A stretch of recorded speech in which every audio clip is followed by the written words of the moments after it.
What's up, y'all? It's your boy Steph, back with another reaction. This time we have Mr. Creepypasta. I'm hearing sounds from my neighbor's apartment Creepypasta Storytime, uploaded October 2nd, 2018, which as of yesterday makes it 3 months old, which is still fairly fucking new. Since it was uploaded in the beginning of October, it was definitely for Mr. Creepypasta's Halloween special series that he had going on. I reacted to an apartment Creepypasta from Creepypasta Jr. that was creepy as fuck.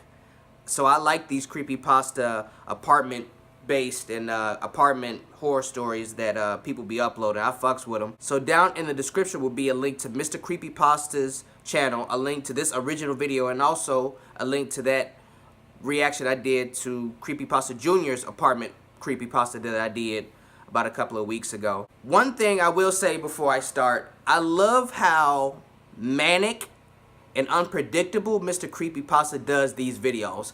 Like, his voice is so fucking manic. Like, it could change in a fucking instant. Boy, he'll be like, me and my family were outside enjoying the beautiful sun, and then all of a sudden, a car comes crashing around the corner. Y'all know that's how he be doing, but I love that. So without further ado, y'all, let's get into it. Turn this damn fan off. The situation itself is simple enough. My neighbor, his name's Jim, who's been living in the apartment next to me for the past 3 years, just moved out a week ago. I'd say that we were friends, but not necessarily close. Not to the point where I knew a lot of things. Not to the point where I knew a lot about things that were happening in his life anyway. Right. He invited me over a few times, we always exchanged greetings, and passing each other in the hallways, and he generally seemed like a nice guy. With the context out of the way, well, this is what happened to me.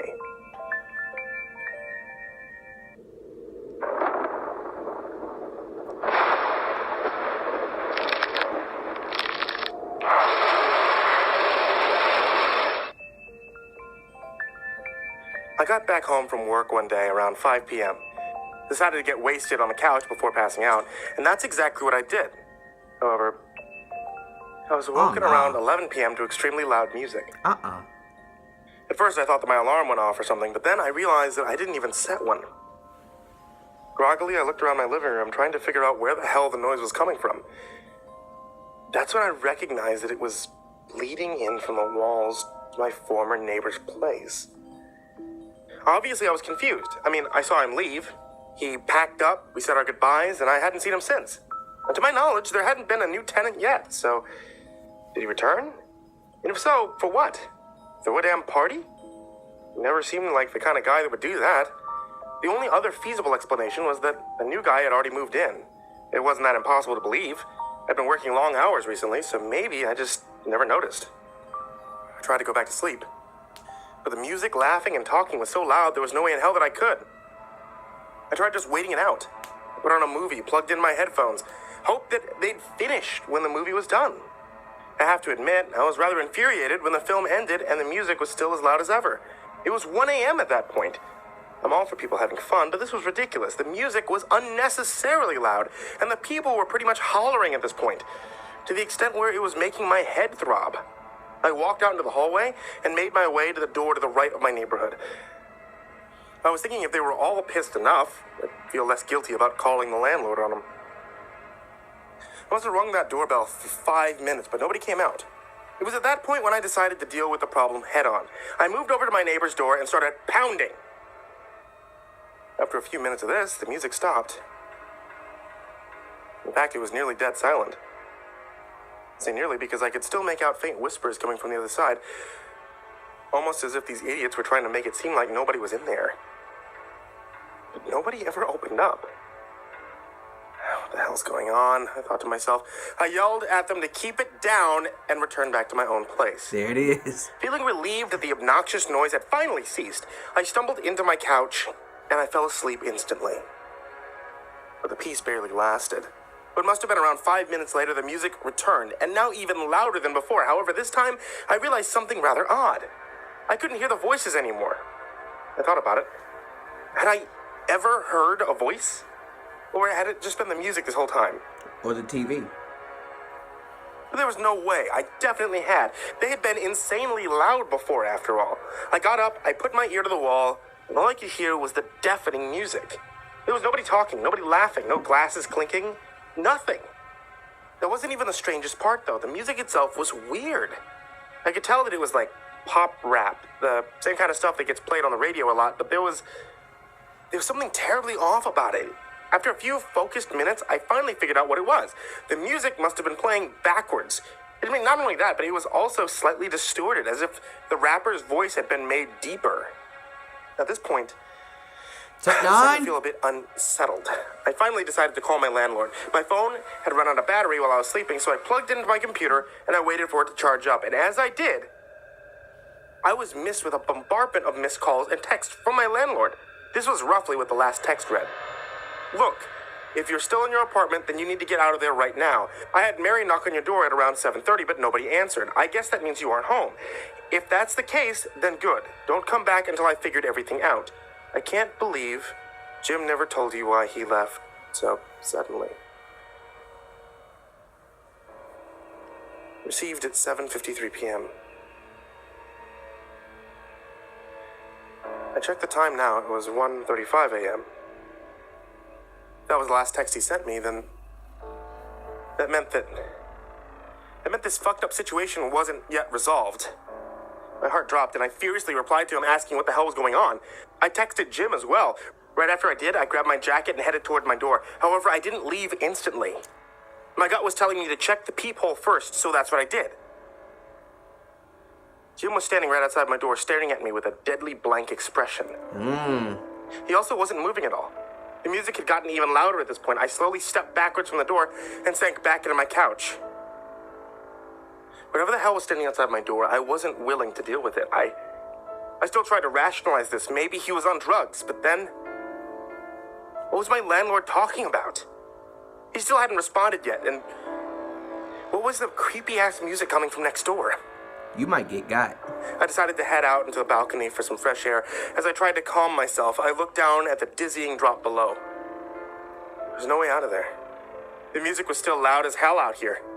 Surely the cops must be coming soon. Feeling somewhat relieved at this thought, I turned to look out over the balcony next to me. I really wish I hadn't. Jim, or whatever the hell that thing is, was standing right there, staring at me with that dead look on his face. Wow. For a second, I was stunned. I snapped out of it once it started moving towards me. The last thing I saw before I was back in my apartment was him literally climbing over the damn rails. The distance between us must have been around 10 feet, though. There was no way that he could be able to make it, right? That question was answered when I saw him staring through the glass of my own balcony at me. I quickly closed the blinds and barricaded it with a dresser from my bedroom. That was a good move, because I heard the glass start shattering. Only a few moments later, my head was spinning. I checked my phone again, hoping to see a reply from my landlord, but it wasn't there. His voice. At some point, the music stopped completely. I held my breath, waiting for something. You might not make it out. I stood there for what felt like hours before the silence was finally broken. There were police sirens in the distance, getting louder. I heard faint shouting from below as the sirens stopped right outside the apartment complex. Thank God, I thought. Now, all I had to do was wait. At least I wish that was all I had to do. I heard something else coming from the walls connecting the room next to me. Only a few moments later, it sounded like a transmission from a number station. Loud static in the background, however, the voice speaking sure as hell wasn't human. It was deep, to the point where it pretty much was just a croak. It was saying things in a language that I'd never heard before, but also one that I think I wasn't meant to hear. Every time the voice said something, my brain would start pulsating. My eyes would water. I couldn't deal with it. I ran towards the door and looked out the peephole again. This time, I couldn't see anything, as in literally nothing. It was just black, as if the hallway lights had been turned off or something. That probably would have convinced me to stay in my apartment if it wasn't for the fact that I heard my dresser crashing down behind me. I heard a couple of footsteps coming towards me before I burst out and shut the door behind me. Really after you. I was in pure darkness now. You probably should have jumped off the balcony. However, not in the sense that my surroundings were devoid of light. It was more as if my damn eyes were closed, even though I knew they were open. I fished my phone out of my pocket and turned on the flashlight. However, that didn't help. The light did nothing to penetrate the sheer void. Without knowing what else to do, I just started running. Good. So this is where things got fuzzy. They already been I fuzzy. remember running into something at one point and falling hard. I started scrambling backwards, but at that point, my brain had pretty much been fried by the obscure language booming through the air. I felt something bony grip my leg before the hallway door was kicked open and the officers rushed in. The light illuminated what had grabbed me, and I guess the very sight of it caused me to pass out. I really can't remember what it looked like, though. In fact, it physically hurt when I tried to recreate it in my head. I woke up in a hospital bed. An indeterminate amount of time later, I was suffering from 2 gunshot wounds, one to the shoulder, the other to the thigh. Jeez. I also had 3rd-degree burns around my ankle. What the fuck? I asked the nurse what had happened to me. The fuck happened to you? She just smiled and explained calmly that I'd been robbed and beaten in my apartment. Smiled? Bitch. I mean, what? I figured that I'd get that kind of answer. It's obviously bullshit, though. Yeah, it is. They're telling me that I can't go back to my place. That they'll figure everything out and relocate me to a new residence. When I ask them why, they all just dodge the question. They've given me my phone back, but my landlord and Jim are not in my contacts anymore. I've checked the news. Nobody reported in on it. Nobody seems to want to tell me anything. But in all honesty, I don't think I really want to know. Right. Yo, I love how he said that the nurse smiled and told him he had been robbed and beaten in his apartment. Smile? Bitch, what? That's fucked up. Is that it?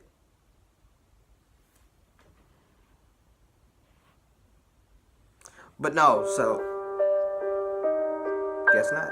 Hey there, kids, and happy October. It's me, Mr. Creepypasta, and I just wanted to tell you a couple things that are happening this October that haven't ever happened before. First off, if you take a look at the channel, you'll notice that I'm currently live. That's right, we started up doing a Halloween horror radio program. That means 24/7 without interruption, you'll be hearing Creepypasta stories, read by yours truly, and as well as a few other guests that we've had on the channel before. The other thing are Halloween exclusive t-shirts. These t-shirts are available in the Mr. Creepypasta link down below in the description. Actually, at any point if you want to check out the description, feel free to scroll down and see what kind of cool stuff's going on down there. Oh, and of course, the Halloween countdown starts on the 18th. Look forward to seeing you all. And sweet dreams. Wow. I'm still tripping on the nurse, yo. You asked her what happened, and all she told you was that you had been robbed and beaten, senseless, in your apartment. But you say she smiled. The smile is what's getting me. Bitch, you smiled? Because I've been burglarized and had my ass whooped? What? What? At that point, I wouldn't have swung off her. If it was a man, if it was a doctor, I would have swung off his ass. But since it was a woman, I would have cussed her the fuck out. Bitch, this ain't comical. Fuck you smiling for? Well, I guess the important thing is that you may have gotten robbed and beaten, but at least you didn't get your cheeks clapped. At least you still have your manhood. But like I said, with these stories, I'm definitely going to start a playlist. I don't know what I'm going to name it. Either Paranormal Apartment Activity or Scary Apartment Activity. Something like that. Because there seems to be a lot of creepypastas and horror stories based around apartments and duplexes and things of that nature. So I'm definitely going to put that together and definitely put the 2 apartment reactions I've already done in there. And I'm only going to do more. I see Creeps McPasta has one. So I'm definitely going to get on that too. That is it for the video, y'all. If you like my reaction, like the video, comment on the video, and share the video. And if you really liked it, subscribe to my channel. It helps me out a lot. And tap that bell icon so you will be notified every time I drop new content, which I do on a weekly basis. That is all I got for y'all this time around. Your boy Steph is out.